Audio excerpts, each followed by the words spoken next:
20 дугаар зуун монголчуудын хувьд үе үе шин сонголт хийн улс орныхон хувь заяаг даргалах эрэлд идэвхжүүлэн мордсон он жилүүд байлаа.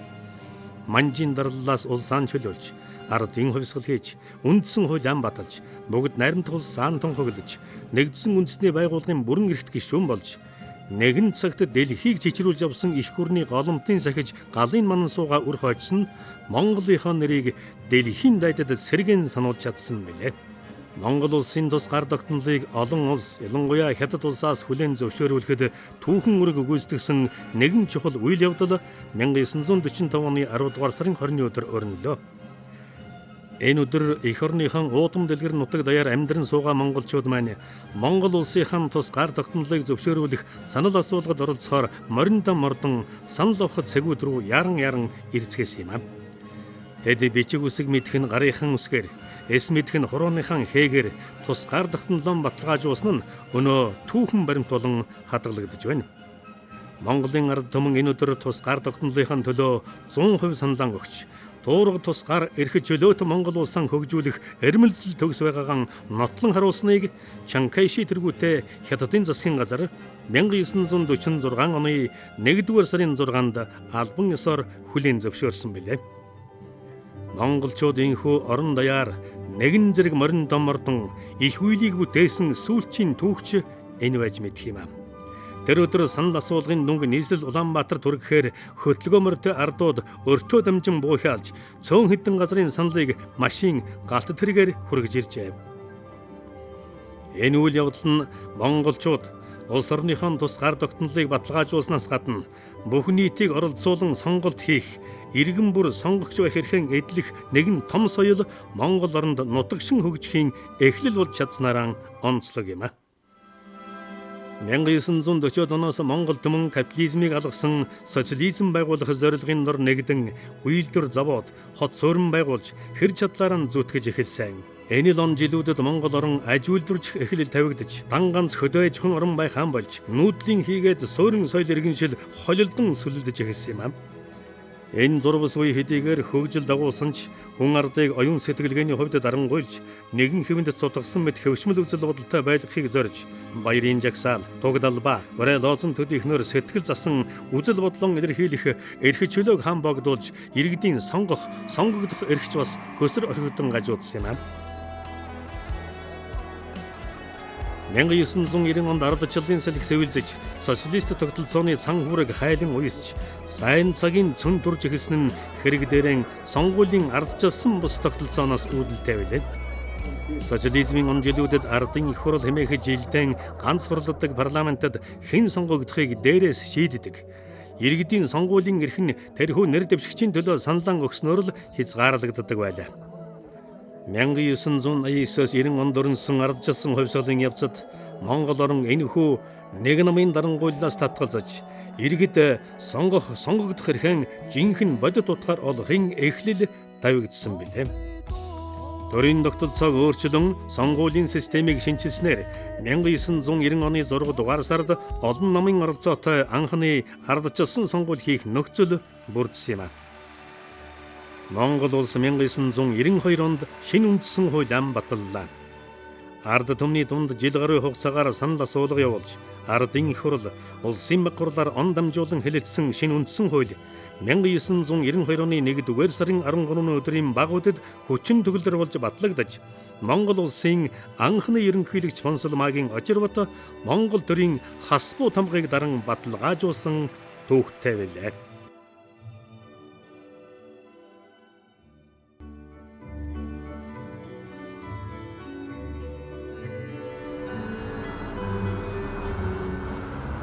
Энэ үндсэн хуулийн дагуу Монгол улсын баг хурлаас тогтоол гаргаж, сонгуулийн ерөнхий хороог 15 гишүүний бүрэлдэхүүнтэй байгуулсан нь 1992 оны 4-р сарын 10-ны өдөр байлаа. Сонгуулийн ерөнхий хорооны анхны даргаар Лавгсран, нарийн бичгийн даргаар Баян дүүрэн нар томилогдлоо. Монгол улсын их хурлын сонгуулийн хууль батлагдсанаас 6 хоногийн дараа байгуулагдсан энэхүү хорооныхныг улсын их хурлын сонгуулийг анх удаагаан зохион байгуулах түүхэн хариуцлагатай үүрэг хүлээж байсан юм.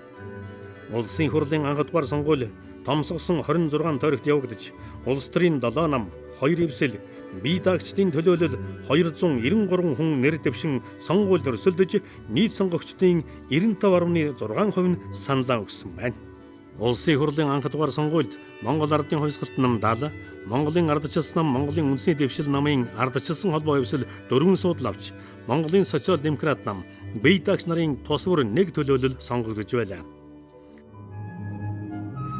Улсын хурлын анх дугаар сонгуульд нь сонгуульд оролцогч субъектуудын хувьд ч зохион байгуулж байгаа сонгуулийн ерөнхий хорооны хувьд ч сонгогчдын хувьд ч туршлага хуримтлуулах, алдаанаас суралцах, дараагийн олон сонгуульд бэлэн байхын эхлэл болж өгснөөрөө түүхэн ач холбогдолтой билээ. Энэ сонгуулийн онцлог нь юм бүхэн анхны, юм бүхэн шинэлэг байсанд оршноо. Олон мандаттай мажоритар системээр зохион байгуулсан энэ сонгуульд оролцсон нам хүчнүүдийн төлөөлөл бие даан нэр дэвшигчид сонгуулийн кампанит ажлыг жинхэнэ утгаар нь өрнүүлсэн нь мөн л анх дахь тохиолдол байлаа.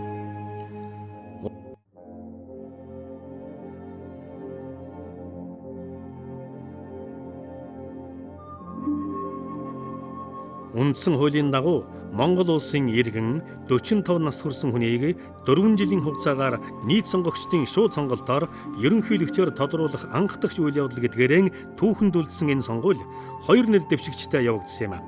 Энэ сонгуул анхных гэдэг утгаараа нэлээд дуулиантай, өрсөлдөөнтэй болсон бөгөөд нэр дэвшигчид телевизийн халзан мэтгэлцээнд орсон нь мөн л анхны тохиолдол байсан билээ. Ардчилсан хүчин анхны ерөнхийлөгч Очир Бутыг нэр дэвшүүлсэн бол Монгол Ардын хувьсгалт нам зохиолч нийтлэлч Лодонгийн төдвийг их сунганд сойлоо. 1993 оны 6 дугаар сарын 6-ны өдөр болсон ерөнхийлөгчийн анх дугаар сонгуульд ардчилсан хүчний төлөөлөл болсон 51 настай Пунсул Магийн Очир Бут ялалт байгууллаа. Энэ сонгуульд 1,106,000 сонгогч бүрдэгдсэний 92.7% нь саналаа өгсөн гэх тоон үзүүлэлт ерөнхийлөгчийн анхны сонгуульд сонгогчид ямархан ач холбогдол өгч байсныг бэлэхнэн нотолдог.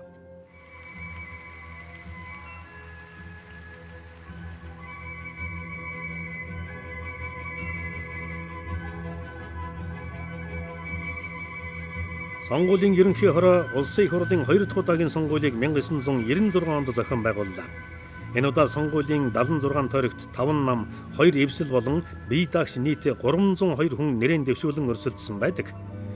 Жижигсгсэн 76 тойрог тус үрээс нэг гишүүнийг мажоритар системээр сонгосон энэ сонгуульд Монголын үндэсний ардчилсан нам, Монголын социал-демократ нам, Монголын шашинтны ардчилсан нам, ногоо намын хамтарсан ардчилсан холбоо эвсэл 50, Монгол Ардын хувьсгалт нам 25, Монголын уламжлалын нэгдсэн нам 1 судал авлаа.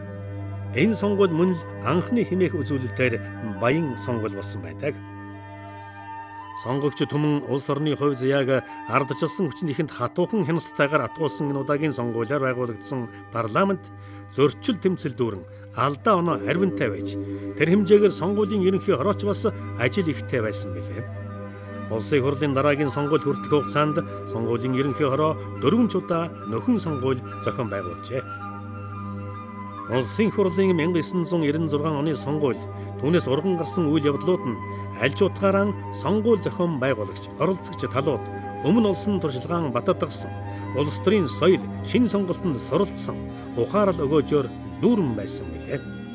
Ардчилсан хүчин түүхэнд анх удаа ялалт байгуулж, Монголын улс төрд халаа сэлгээгүй ноёрхож ирсэн Монгол Ардын хувьсгалт нам анх удаа сөрөг хүчин болж, Монголын уламжлалын нэгдсэн нам онцгой үүрэг бүхий, хожим нь Монголын улс төрд эерэг сөрөг олон үр дагавар авчирсан цор ганц суудалтай боллоо.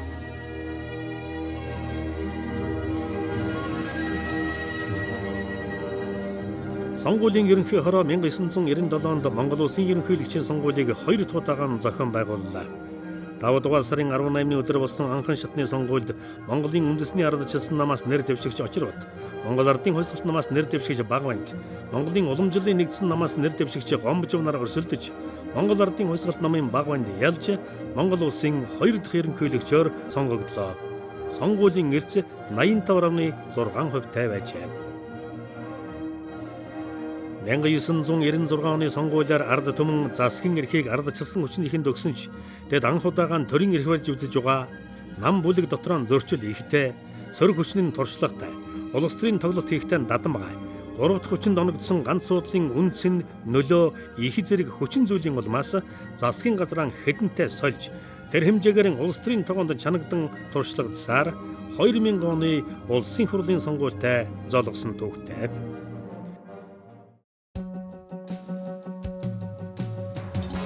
Монголчууд сонгуульд идэвхтэй оролцдог соёл социализмын үед бүрэлдсэн бөгөөд үүнд төрөн эрхэмдэн дээдэлдэг өвөг дээдсээс өвлсөн ёс заншилж нөлөөсөн нь мэдээжээ. Саналын хуудсыг гараар тоолдог энэхүү цаг нар шаардсан болох арга нөгөө талдаа саналын хуудас бодлоон тулах үгүйдэн гэхэд тэгсэн байх вэ гэсэн хардлага дагуулдаг муу талтайч монголчууд маань тэрүүнтэйг зуралдсаар 2000 оны буюу 2000-ны зааг дээрх ээлжид сонгуулийг өнгөрөөж байгаа нь энэ. Сонгуулийн ерөнхий хороо 2000 онд улсын хурлын сонгуулийг 3 дахь удаагаар зохион байгуулж явууллаа. 7 дугаар сарын 2-ны өдөр явагдсан энэ сонгуульд 13 нам 3 эвсэл болон бие даан нэр дэвшигт нар нийлээд 602 үнээс Монгол Ардын хувьсгалт нам 72 суудал авч үнэмлэхүй олонхыг бүрдүүлэн намынхан дарга энх хоёр Монгол улсын ерөнхий сайд боллоо.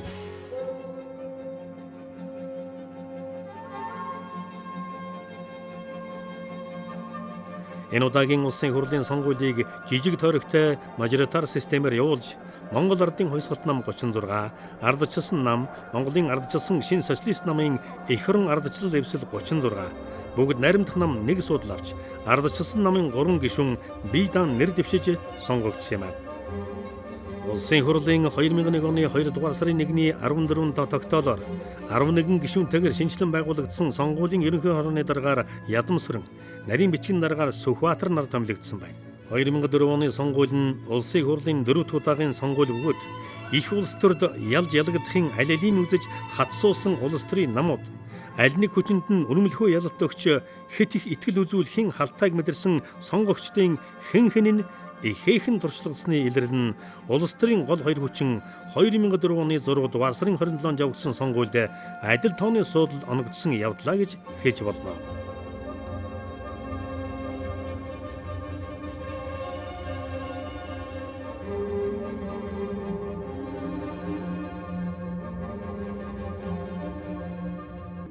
...2005 оны 5 дугаар сарын 22-нд болсон энэ сонгуульд Монгол Ардын хувьсгалт намаас энх хоёр, ардчилсан намаас энх сайхан, бүгд найрамдах намаас жаргал сайхан, эх орон намаас Эрдэнэ утнаар нэр дэвшин өрсөлдснөөс Монгол Ардын хувьсгалт намаас нэр дэвшигч энх хоёр ялж Монгол улсын 3 дахь ерөнхийлөгч болсон билээ.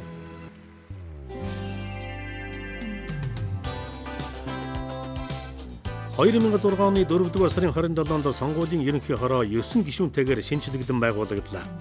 Хорооны дараагаар Баттулга, нарийн бичгийн дараагаар Баяр сайхан нарыг томилжээ.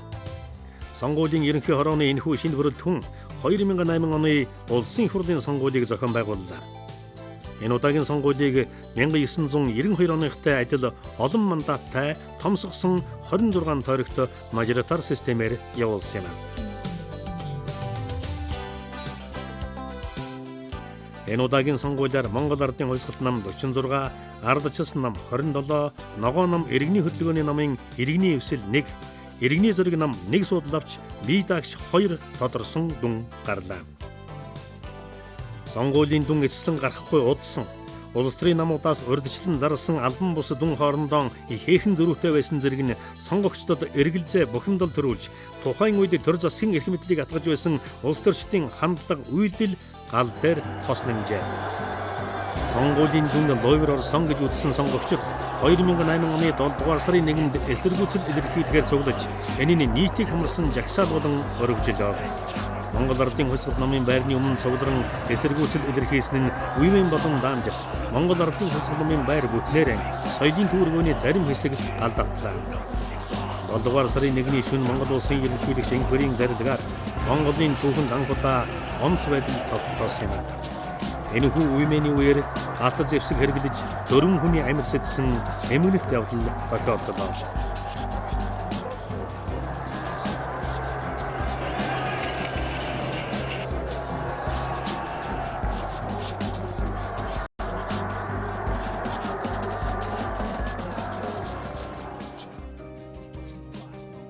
Хэвлэл мэдээллийн хэрэгслүүдийг хааж олон зуун хүн дээрэм тонуулын хэрэгээр буруутгагдан баривчлагдж Нийслэл Улаанбаатар хотын төв хэсгийг 2 хоног танк хоёртаар хамгаалж Монгол улс анхудаа улс төрийн хоригдолтой боллоо. Энэ үхнээс сургамж авсан улсын их хурл дахин ийм явдал гаргуулахгүй тулд сонгуулийн хуулийн өөрчлөлгөөр шийдэж олон болсон Монгол ардын хувьсгалт нам улс төрийн тогтвортой байдал бий болгохын тулд ардчилсан намтай хамтарсан засгийн газар байгуулахаар боллоо.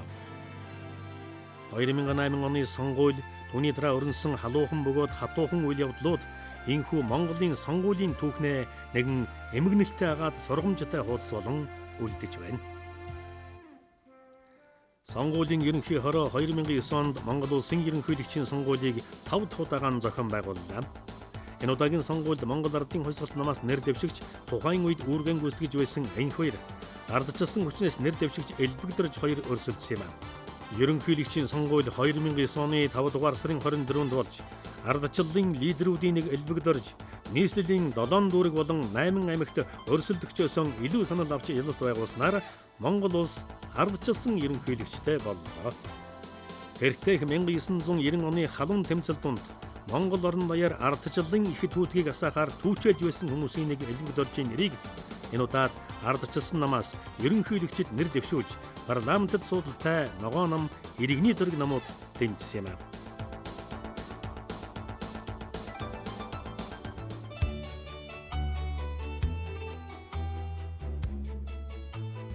Улсын хурлын 2009 оны 1-р сарын 16-ны өдрийн тогтоолоор сонгуулийн ерөнхий хорооны дараагаар Лувсанжив, нарийн бичгийн дараагаар Содомцэрэн нар томилогдлоо. Монгол улсын сонгуулийн төв байгууллага сонгуулийн ерөнхий хороо нь Монгол улсын их хурлын болон ерөнхийлөгчийн сонгуульд ард нийтийн санал асуулга зохион байгуулж явуулах, аймаг нийслэл сум дүүргийн иргэдийн төлөөлөгчдийн хурлын сонгууль, түүний бэлтгэл зохион байгуулалтын үйл ажиллагаанд мэргэжил арга зүйн удирдлагаар хангаж ажиллах чиг үүрэгтэй байдаг. Сонгуулийн ерөнхий хороо нь бие даасан хараа тус байгууллага бөгөөд үйл ажиллагаанд хуулийг дээдлэх, улс төрийн хувьд төвийг сахих, асуудлыг хамтран хэлэлцэх, ил тод шударга байх зарчмыг баримталдаг юм. Сонгуулийн ерөнхий хорооны гишүүд ингэж ажиллаж чадхан нотлож тангар өргөдөг. Хороо нь 9 гишүүнтэй бөгөөд тэдгээрийн 2 нь орон тооны, 7 нь орон тооны бус юм. Хорооны гишүүний 5-ыг улсын их хурлын төрийн байгуулалтын байнгын хороо, 2-ыг Монгол улсын ерөнхийлөгч, 2-ыг улсын дээд шүүх төрийн жинхэнэ албан хаагчдаас санал болгосноор улсын их хурл 6 жилийн хугацаагаар томилно. Хорооны дарга нарийн бичгийн даргыг хорооны гишүүдийн дотроос улсын их хурлын даргын санал болгосноор улсын их хурл томилдог. Сонгуулийн төв байгууллагын тухай хуулийн дагуу 2001 оноос сонгуулийн ерөнхий хороо бүрэн эрхэн хэрэгжүүлэхэд туслах чиг үүрэг бүхий ажлын албатай ажиллахаар зохион байгуулсан юм. Сонгуулийн ерөнхий хороо Монгол улсын их хурлын сонгуулийг 6 удаа, мөн 10 удаагийн нөхөн сонгуулиудыг зохион байгуулж, энэ хугацаанд тодорхой туршлага хоримтлуулж иржээ. Сонгогчдын бүртгэл санал авах, тоолох үйл ажиллагааг автоматжуулах технологийн шийдлийг гаргах, техник тоног төхөөрөмжийг судлах, турших, сонгох, тоног төхөөрөмж нийлүүлэх, зөвлөх үйлчилгээ үзүүлэх, хамтран ажиллах компанийг сонгох, програм хангамжийн ажлын даалгавар боловсруулах үүрэг бүхий Сангея, сонгуулийн ерөнхий хороо, дагнуулын ерөнхий газар, улсын бүртгэлийн ерөнхий газар, харилцаа холбооны зохицуулах хороо, мэдээлэл шуудан харилцаа холбоо технологийн газар, төрийн өмчийн хороо зэрэг байгууллагуудын төлөөлөөс бүрдсэн 9 хүний бүрэлдэхүүнтэй ажлын хэсгийг сонгуулийн ерөнхий хорооны 2011 оны 6 дугаар сарын 10-ны өдрийн тэг 3 дугаар тогтоолоор байгуулан ажиллуулсан билээ. Уг ажлын хэсэг сонгуулийн хууль тогтоомж, сонгуулийн ерөнхий хорооноос баталсан техникийн шаардлага зэргийг үндэслэн Монгол улсын сонгуулийн үйл ажиллагааг автоматжуулах техник технологийн шийдэл боловсруулж, Америкийн нэгдсэн улс, бүгд найрамдах Солонгос улс, Филиппин зэрэг улсын компаниудаас санал болгосон сонгуулийн зориулалтын техник хэрэгсэл, програм хангамжийг судалж туршсаны үндсэн дээр олон шалгуур үзүүлэлтээр сонголт хийж холбогдох шийдвэрийн төсөл боловсруулж, дүгнэлт гарган хорооны хуралдаанд танилцуулах үүрэг хүлээж ажилласан юм.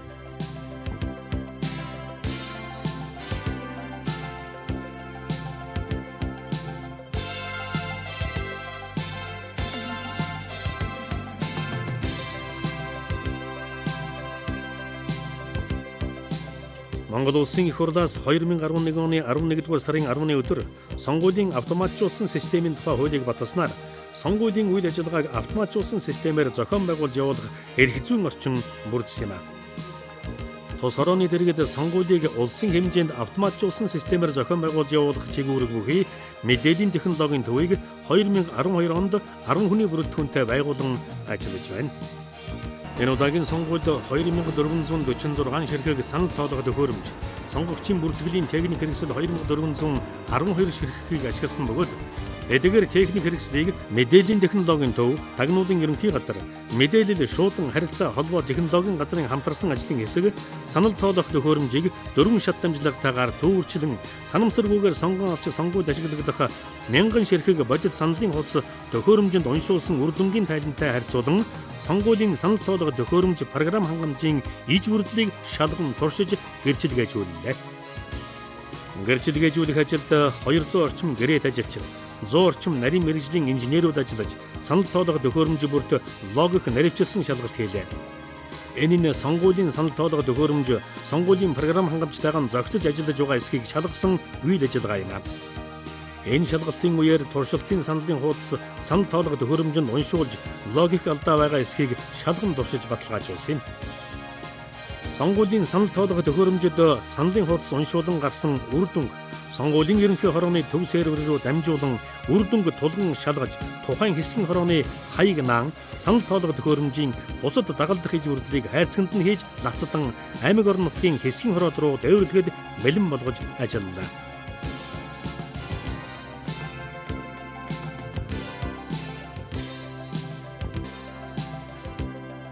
Сонгуулийн санал авах тоолох үйл ажиллагааг автоматжуулах болсонтой холбогдуулж санал тоолох төхөөрөмжөнд уншигдах саналын хуудсыг техникийн болон хуулийн заасан тусгай шаардлагуудыг хангах үүднээс өндөр нууцлалтай тусгай цаасаар үйлдвэрийн техник технологийн нарийн горим чанарын өндөр түвшинд нарийн зохион байгуулалт тооцоо судалгаатайгаар үйлдвэрлэх зайлшгүй шаардлага тавигдсан билээ.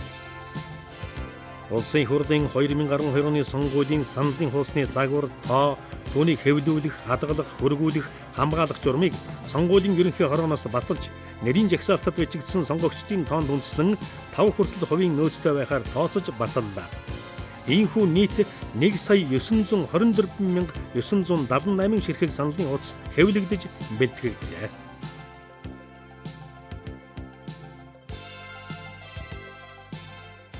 Сонгуулийн ерөнхий хороо улсын хурал болон орон нутгийн хурлын сонгуульд бэлтгэх явцдаа сонгуулийн хороодын дарга нарийн бичгийн дарга нарыг сургалт семинарт хамруулж эрх зүйн цоошин орчинд сонгуульд хэрхэн бэлтгэх, юуг голлон анхааруул зохистойг тайлбарлан таниулж өгчээ.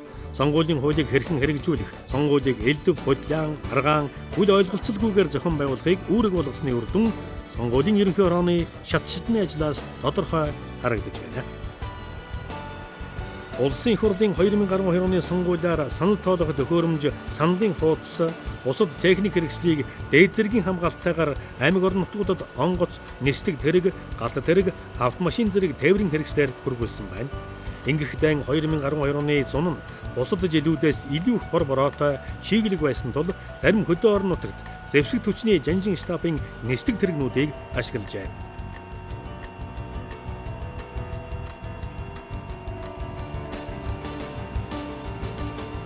Улмаар эдгээр техник хэрэгслийн хэвийн үйл ажиллагааг 130 хүний бүрэлдэхүүнтэй мэдээлэл технологийн 26 баг, нийт 2625 мэдээллийн технологийн даамал хариуцсан ажилласан юм.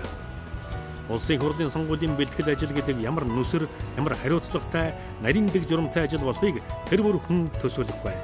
Энэ удаагийн сонгуулийн бэлтгэл ажлын үеэр гэхэд л дээр дурдсан машинуудыг орон даяар тараах, хадгалах, хамгаалах асуудлыг нэг тусдаа сонгогчдын саналын хуудсыг хэвлүүлэх, түгээх, хадгалах ажлыг бас нэг тусдаа зохион байгуулсан юм.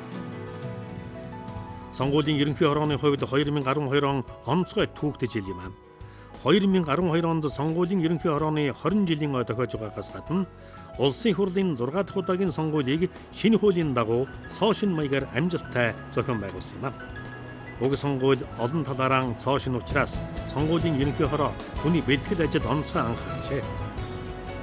Шинэ хуулийн дагуу анх удаага холимог тогтолцоогоор сонгуулийн явуулж, сонгогчийн бүртгэлийг цахим хэлбэрээр хийж, санал хураалтыг автомат машинаар явуулах учраас хуулийн иргэд олон нийтэд ойлгуулан сурталчлах, сонгуулийн тойрог хэсгийн ажилтнууд техник хэрэгсэлтэй ажиллах хүмүүсийг сургах, дадлагжуулах, шаардлагатай техник тоног төхөөрөмжөнд судалж сонгох гээд дандаа шин тулгар бөгөөд далай зэгтэй ажлыг сонгуулийн ерөнхий хороо сонгуулийн бэлтгэлийн явцад амжуулжээ. Өөрөөс сайтар бодож төлөвлөж алдаа эрсдлэн тооцож бэлтгэлэн жинтэн болгож чадвал ямар ч нүсэр ажлын ард нэр төртэй гарч болдгийг сонгуулийн ерөнхий хороо энэ удаа харуулж чадсан байна. Монгол Улсын ерөнхийлөгч Элбэг Дорж 2012 оны 5 дугаар сарын 18-нд сонгуулийн ерөнхий хороон дээр ажиллаж, сонгуулийн бэлтгэл ажил, сонгогчийн хурууны ихээ, иргэний үнэмшигний мэдээлэлээр сонгогчийг бүртгэх болон санал авах, тоолох төхөөрөмжийн үйл ажиллагаатай бичлэн танилцаж, сонгууль шударга явах, ямар нэг хэл яриагүйгээр дүнгийн гаргаж чадах эсхийг магадлсан билээ. Би өнөөдөр бүртгэлийн ерөнхий газар сонгуулийн ерөнхий хороон дээр ирж үйл ажиллагаатай танилцлаа. Миний хамгийн гол одоо авах гэсэн ойлголт бол манай ард иргэдийн өгсөн энэ санал яг одоо тэр дүнгээрээ гарах юм байна.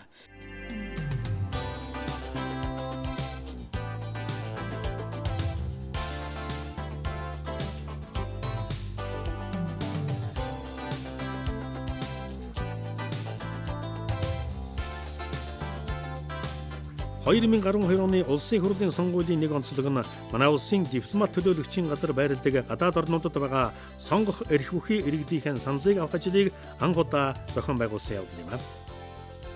Санал хураалтаа цагийн бүсийн зөрүүнээс хамаарч Австрали улсын Камбера хотод Улаанбаатарын цагаар өглөөний 5 цагт хамгийн түрүүнд эхэлж, Америкийн нэгдсэн улсын Сан Франциско хотод хамгийн сүүлд Улаанбаатарын цагаар 6 дугаар сарын 11-ний өдрийн 11 цагт дууслаа.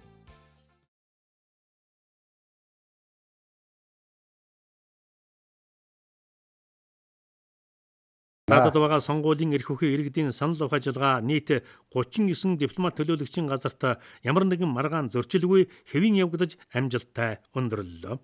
Нийлээс эхлэн гадаад ажиллаж амьдарч байгаа иргэдийнхээ эрхшгийг хүндэтгэж биднээс анх удаа одоо санал авч байгаад бид их баяртай байна. Би Бээжинд сурдаг оюутан Халиуна байна.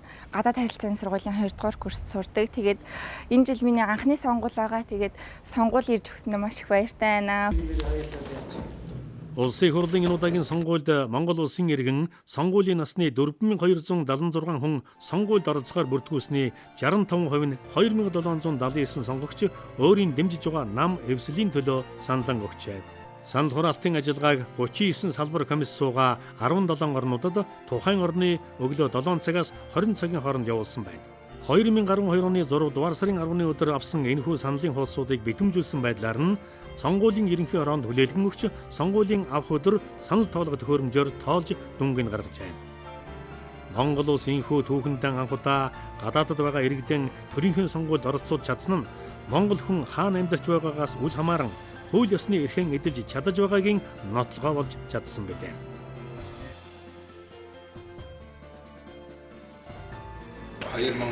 оны 7 сарын 11-нд тэгээд бүгд найрамдах солонгосолд оршин суугаа Монгол улсын иргэд маань улсын хурлын сонгуульд санал өгөх үйл ажиллагааг өнөөдөр 7 цагт эхлүүллээ. Бид Монгол улсын түүхэнд түүний дотор Монгол улсын ардчлалын түүхэнд бол гадаадд оршин суугаа иргэд маань сонгуульд ингэж санал өгөх болсон явдал бол одоо түүхийн шинэ үйл явдал болж байна. Тэгэхээр иргэд ч гэсэн одоо энд идэвхтэй оролцож байна. Бидний хувьд ч гэсэн гадаадд сонгуул зохион байгуулах одоо анхны одоо туршлага болж байна. Бүгд найрамд Солонгос улсад суугаа Элчин сайдын яамны 25 дугаар салбар комисс сонгуулийн бэлтгэлийг хууль дүрм журмын дагуу бүрэн хангасан. Ингээд өнөөдөр өглөө сонгуул ажил явж байна. Ер нь бол одоо гадаадд байгаа Монгол улсын иргэд санал авах энэ бол тэрүүний эрхийг өгдөж байгаа. Маш одоо зөв чухал арга хэмжээ гэж ойлгож байна.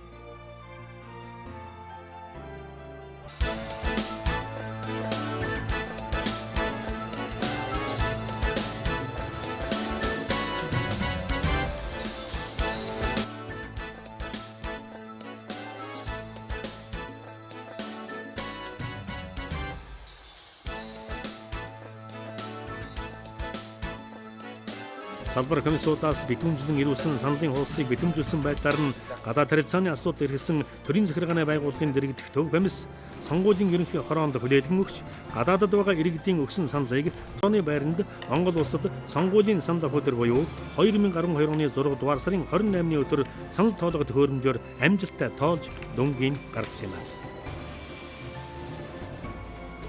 За энэ удаагийн сонгуулийн нэг онцлог бол сонгуулийн автоматжуулсан системийг хэрэглэхээр одоо хойчлогдсон байж байгаа.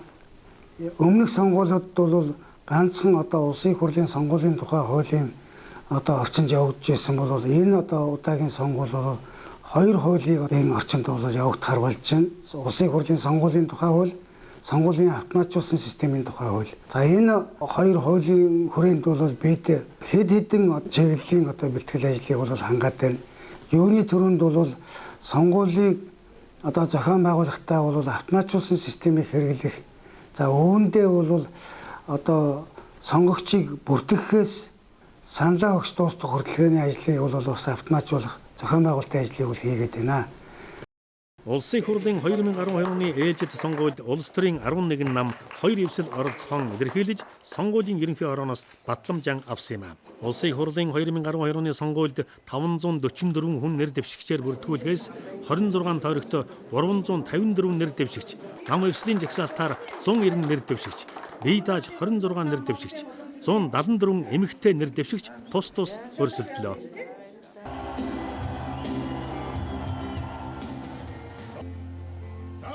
Монгол улсын их хурлын сонгуулийн сурталчилгаа 2012 оны 6 дугаар сарын 6-ны өдөр сонгуульд нэр дэвшигчдийн нэрс тодорсны дараагаар орон даяар албан ёсоор нэгэн зэрэг эхэллээ.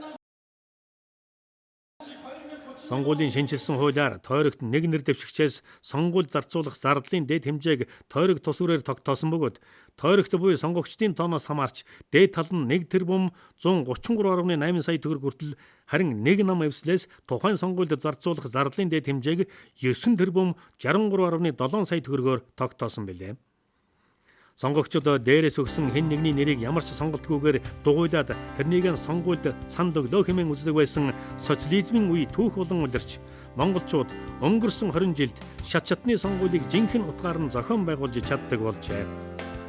Сонгуулийн кампанит ажлыг илүү оновчтой, үр дүнтэй, сонирхолтой явуулах туршлага сонгуулийн хооронд хоримтолж байна. Сонгуул болгон өөр өөрийн өнгө төрхтэй, хуриа амлалт нь ч бас өөр өөр байдаг. Сонгогчдод нэг хэсэг гурил будаа арих тамхи тараасан, хог ачиж шороо цэвэрлсэн нэр дэвшигчд саналаан өгч хэн илүү уран гоё ярьж зоригтойгоор худлаа амсна нь ялдаг гаж үзэгдэл анзаарагдаж байсан. Гадаад явуулна, зээл олж өгнө, үнгүй эмчилнэ, гэр хороололд ард түмнийхэн дунд амьдрна, зам тавьж өгнө, утайг өмбөнд мөргүүлнэ, сургуульд оруулна, доллараар цалинжуулна зэргээр хүн болгоны хүсэл таашаалд нийцүүлэн юу хамаагүй амлаж, яг одоо хийх гэж байгаа мэтэр ханцуу шамлан барилга байшингийн суурь тавьж сонгуул өнгөрөнгүүд мартдаг дүр зурагч өнөөдөр мартагдаж хуучрах талдан оржээ. 2012 оны улсын хурлын сонгуул сонгогч хийгээд нэр дэвшигчдийн сэтгэл зүйн төлөв байдал, нийгмийн ерөнхий уур амьсгал, сонгуулийн арга технологийн шинжилэлт, олон нийтэд нөлөөлөх арга хэрэгслийн хөгжил хөдөлгөөнийг өрдмөн байгаагүй тод томруулнаар зураглан харуулснараа онцлогтой. Сонгуулийн сурталчилгаанд зориулж байгаа хөрөнгө мөнгөний хэмжээ, түүнтэй холбоотой ажил үйлчилгээний үн ханш, өрдмөний ямар ч сонгуультай зүйрлэхийн аргагүй өндөр байсныг хэлэх хэрэгтэй. Гэвч нэр дэвшигчдийн хичээл зүтгэл, овсгоо нэмэгдэхийн хэрээр сонгогчд маань зөв бодит сонголтонд суралцж, алдаагаан ухаарч, түүний дагаад ард түмний сонголт илүү ноён нуруутай голч болж байгааг шат шатны сонгуульд тойрсон үйл явдлууд нотлон харуулсаар байна.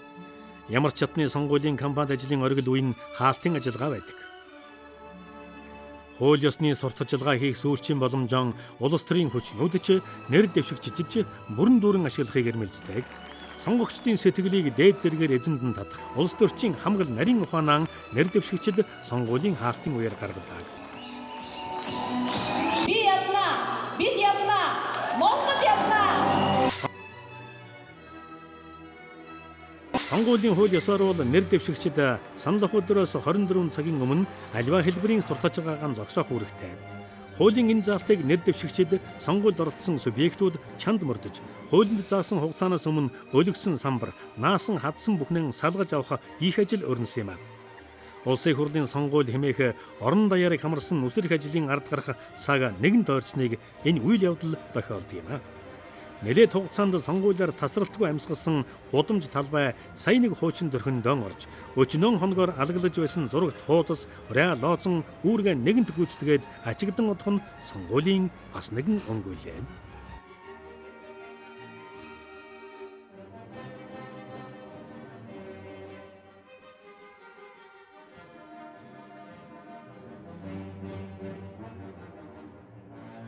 Хоёрын 12 оны 6 дугаар сарын 28. Энэ өдөр улсын хурлын 6 дахь удаагийн сонгуулиар төрийн тэргүүнээс эхлээд жирийн ард иргэд хүртэл Монгол төм маань цөм онцгой аж холбогдол өгч угтан айсгүй 4 жилд төр төвшиж хууль дархлах итгэл хүмүүсээ сонгох эрхэм сонголтоо хийж эхэллээ. Монгол улсын их хурлын 2012 оны ээлжид сонгуулийг сонгуулийн хосолсон тогтолцоогоор анх удаа зохион байгуулж 48 нэр дэвшигчийг сонгуулийн 26 тойрогоос мажоритар тогтолцоогоор 28 нэр дэвшигчийг пропорционал тогтолцоогоор сонгосон юм. Улсын их хурлын сонгуулийг техник технологийн ололтонд тулгуурлан урд өмнөх алдаа дутагдaltaй сургамжтай бүхэнд үнэлэлт дүгнэлт өгч ажилласнаар харьцангуй богино хугацаанд сонгуулийн үеэр нэлээдгүй маргаан дагуулдаг олон асуудлыг цэгцэлж улмаар улсын их хурлын энэ удаагийн сонгуулиар цөөнгүй шин төглийг хэрэгжүүлж ажиллаж чадсан юм.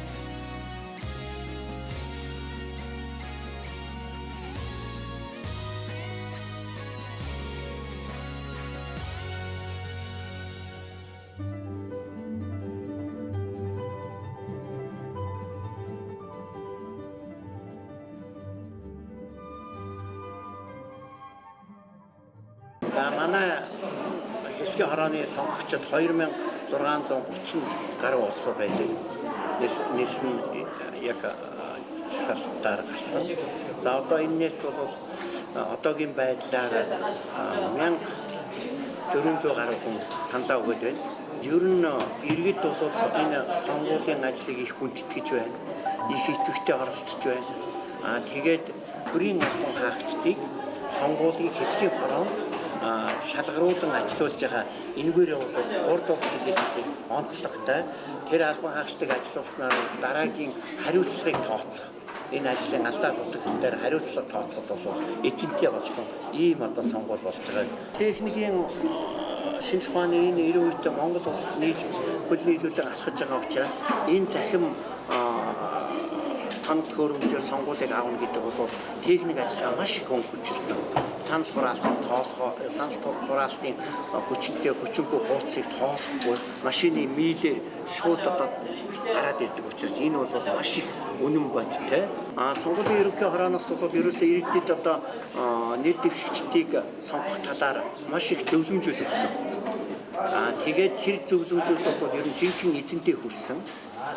Хүмүүс бол энэ захим хэлбэрээр өгье гэсэн бас ийм нэлээд хүсэл эрмэлзэлтэй энийг шалгаж үзье үнэн зөв байдаг юм уу төрдөө нэр дэвшиж байгаа хүмүүсээ ер нь зөв сонгох талаар манай одоо иргэдийн мэдлэг боловсрол бол өндөр болжээ. Монгол улсын сонгуулийн эрх үхий 1,836,548 иргэн саналан өгөхөөр нэрийн жагсаалтанд давхардалгүйгээр бүртгэгдснээс 67,28% нь сонгуульд оролцож саналаа өгсөн байна. Сонгогчдын нэрсийн жагсаалтыг үйлдэх, нягтлан шалгах, давхардлыг арилгах ажлыг улсын хэмжээнд анх удаа улсын бүртгэлийн асуудал эрхэлсэн төрийн захиргааны байгууллага бие даан зохион байгуулж нэгдсэн удирдлагаар ханган ажилласан. Мөн түүнчлэн сонгогч өөрийгөө сонгогчдын нэрсийн жагсаалтанд бүртгэгдсэн эсхийг бүртгэл цаг эмээн сахим хуудасд нэвтрэн шалгаж зөрчилтэй бол хандаж асуудлаа шийдвэрлүүлэх боломжтой болсон юм. Ийхүү бүртгүүлэгтэн 2010 онд явуулсан иргэний шинжилсэн бүртгэл тулгуурлаж сонгогчийг иргэний үнэмлэх хурууны хээгээр нь таньж сонгуульд оролцуулсан.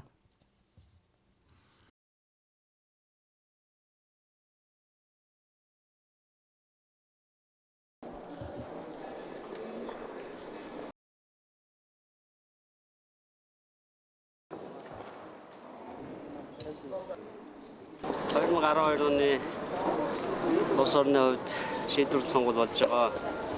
Энэ удаагийн сонгуул нийслэлд онцлогтой нийслэлийн оролттой цуг явж байгаа. Энэ саналыг гараар биш машинаар тоолж байгаа. Гурууны шалгаж байгаа. Ийм шинжлэх зүйлүүд хийж байгаа. Ер нь бол сонгуулийн гар ажиллагааг бүрэн автоматжуулж дууссан. Энэ бол 45 дугаар сургууль манай гэрийн байдаг сонгуулийн тойрог байгаа. Саналаа өгчөөд гарч ирж байна. Сонгуулийн хороодын аливаа үйл ажиллагаа болгон ил тод нээлттэй байх нь аливаа хардлага хараат үйл ажиллагаа явуулахгүй байх нөхцөлийг бүрдүүлэх ач холбогдолтой.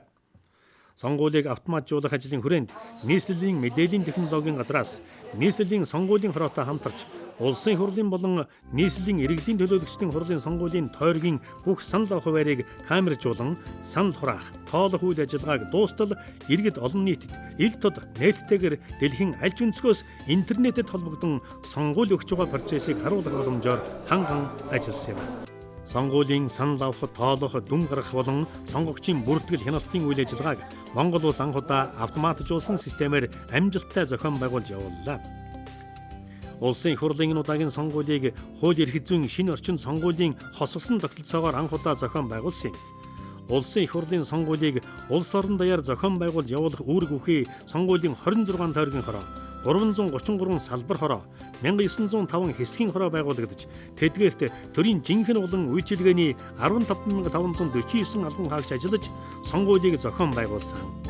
Ингэснээр сонгуулийн хороодын үйл ажиллагаанд улс төрийн намын нөлөөллийг багасгаж чадсан билээ. Энэ удаагийн улсын хурлын сонгуулийн бас нэг онцлог бол анх удаа улсын хурлын болон нийслэлийн иргэдийн төлөөлөгчдийн хурлын сонгуул нэг өдөр болж нийслэлийн сонгогчдод нэг саналын хуудасаар улсын хурл мөн нийслэлийн иргэдийн төлөөлөгчдийн хурл нэр дэвшигчдэд саналаа өглөө.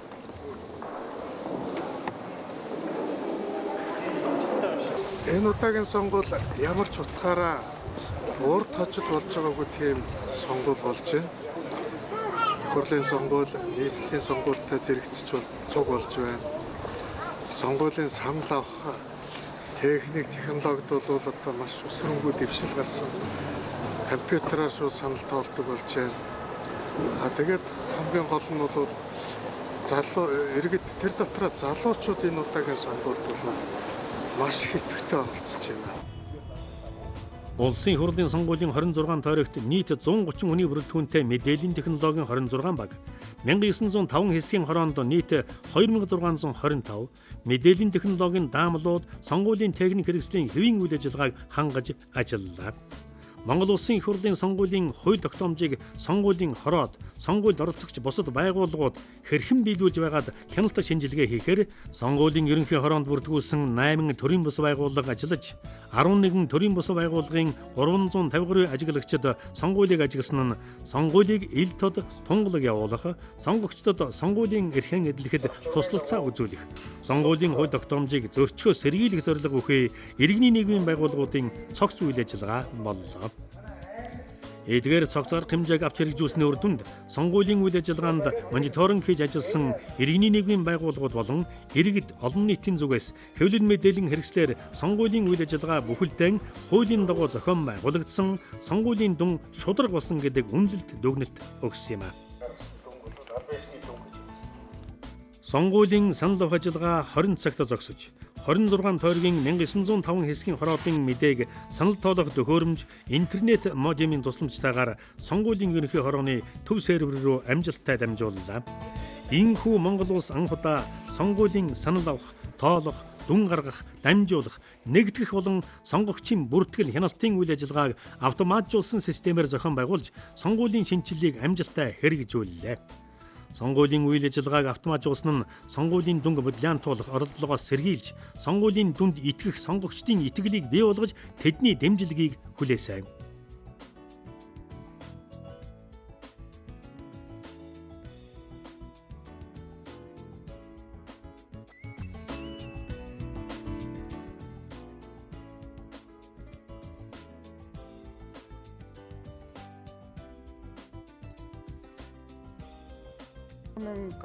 оны Монгол Улсын их хурлын сонгуулийг Сүхбаатар аймагт зохион байгуулах 12 дугаар тойргийн хороо амжилттай ажиллаа. За бүх хэсгийн хороод дээр ажилласан санал хураалтын машин бол амжилттай сайн ажиллаа. Тоолох машинаас гарсан дийл дээр гарсан тооцоонууд гараар тоолж одоо хяналтын тоолох гэсэн тооцоонууд хоорондоо зөрөөгүй. Огт зөрөөгүйгээр одоо таарсан байж байгаа. Санал тоолох төхөөрөмжийн найдвартай ажиллагааг шалгаж үзэхийн тулд сонгуулийн ерөнхий хороо улсын хурлын сонгуулийн тойрог үрээс 2 хэсгийг санамсаргүй сонголтын аргаар сонгон хяналтын тооллого хийгээд дараа нь гар аргаар тоолж санал тоолох төхөөрөмжийн дүнтэй тулгасан байна. Хяналтын тоолгын дүн улсын хэмжээнд санал тоолох төхөөрөмжийн дүнтэй таарч нэг ч саналын зөрөө гараагүйг сонгуулийн хороод албан ёсоор мэдэгдсэн юм а. Монгол улсын ерөнхийлөгч захиагийн элбэг доржид сонгуулийн ерөнхий хороо улсын хурлын 2012 оны сонгуулийн дүн нам эвслийн авсан суудлын тоо сонгогдсон гишүүдийн эрсийн жагсаалтыг 7 дугаар сарын 5-ны өдөр өргөн барьлаа.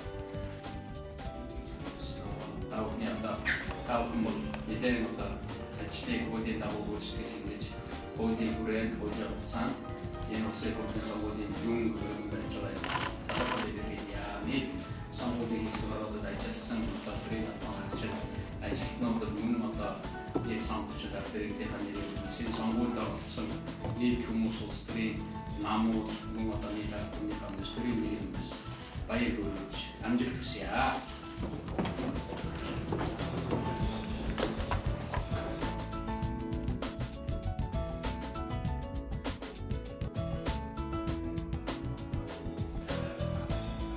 Улсын хурлын гишүүнээр Монгол Ардын намаас 25, Ардчсан намаас 31, Иргэний зэрэг ногоон намаас 2, Монгол Ардын өрсөлд нам, Монголын үндэсний арчсан намын шударгаас эвслээс 11, биедаан нэр дэвшсэн 3 хүн тус тус сонгогдсныг Монгол улсын ерөнхийлөгч дайлтан нийтэд мэдээлсэн болно. Чуулган хүсэлтийг ёсоор болгосноор шинэ парламентын гишүүд тангараг өргөж Монгол түмний төлөө, Монгол төрийн төлөө хоёргүй сэтгэлээр зүтгэхэн анд гайцгаасан билээ. Ийхүү ээлжид сонгуулийн дүн тодорхой болсноор Монгол улс шинэ парламенттай болж улсын хурлын дараагаар улсын хурлын гишүүн Зандаа хүүгийн энх болд томилогдлоо. Мөн шинэ засгийн газар байгуулагдах нөхцөл бүрдлээ.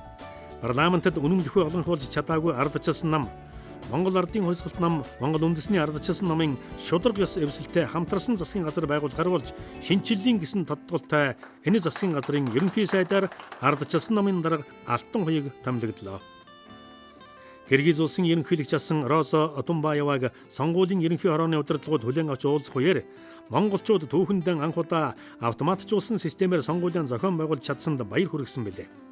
Тэрээр дагалдан ява албаны болон хэвлэл мэдээллийн байгууллагын төлөөлөгчдийн хамт сонгуульд ашигласан сонгогчийн бүртгэлийн болон санал авах, тоолох техник хэрэгсэлтэй танилцаж Монгол улсын ардчилсан сонгуулийн амжилт ололтоос туршлага судалсан юм а. Монгол улсын аймаг Сум дүүргийн иргэдийн төлөөлөгчдийн хурлын 2012 оны сонгуулийн санал хураалт 11-р сарын 21-ний өдрийн лав гарагт улс орон даяар өглөөний 7 цагаас 22 цагийн хооронд явагдаж өнгөрлөө. Сонгуулийг хуулийн хүрээнд шударга зохион байгуулж явуулах, сонгогчдод сонгогдох эрхээ бүрэн эдлэх бүхий л нөхцөлийг бүрдүүлэхээр 21 аймаг 330 сум 9 дүүргийн сонгуулийн хороо, 2010 хэсгийн хороо, нийт 2370 сонгуулийн хороо зохион байгуулагдсан ажиллажээ. Энэ удаагийн орон нутгийн сонгуульд 7 нам 2 эвсэл оролцсон, тэдгээр нам эвслээс болон бие даан нийт 19403 нэр дэвшигчид өрсөлдсөн билээ. Энэ удаагийн сонгууль өвлийн улиралд болж байгаатай холбогдуулан Монгол улсын сонгуулийн ерөнхий хороо аймаг Сум дүүргийн сонгуулийн хороод болон аймаг дүүргийн засаг дарга нарт хандаж байгалийн болцсохгүй хүнд нөхцөл байдлыг харгалзаж бэлтгэлэн сайдар хангаж шаардлагатай үед шуурхай арга хэмжээ авч ажиллалаа. Энэ удаагийн орон нутгийн сонгуульд нь 2012 оны улсын хурлын сонгуулийн адил шинэ эрх зүйн орчин, шинэ тогтолцоо зарчмаар явагдлаа. Энэ сонгуулиар манай иргэд 4 жилд өөрсдийгөө нутаг орондоо төлөөж ажиллах иргэдийн төлөөлөгчдийн хурлын төлөөлөгч он сонгож төрийн хэргийг удирдах нэн хариуцлагатай улс төрийн томоохон үйл явдалд оролцдог билээ. Сонгуулийн ерөнхий хорооны дараагаар шинээр томилогдсон Содном Цэрэн, улсын хурлын гишүүнээр сонгогдсон Саран Гэрэл, Ариван, Батхүү нарын нэрийг улсын хурлд өргөн мэдүүллээ. Монгол Ардын намаас жагсаалтаар нэр дэвшиж улсын хурлын гишүүнээр нөхөн сонгогдсон Даваажанцангийн Саран Гэрэл, улсын хурлын сонгуулийн 10 дугаар тойргоос улсын хурлын гишүүнээр сонгогдсон Гаваагийн Батхүү, улсын хурлын сонгуулийн 22 дугаар тойргоос дахин санал хураалтаар улсын хурлын гишүүнээр сонгогдсон Дашчамцын Ариван нарын бүрэн эрхийг хүлээн зөвшөөрөх асуудлыг хэлэлцэн шийдвэрлэж өгөхийг хүсье.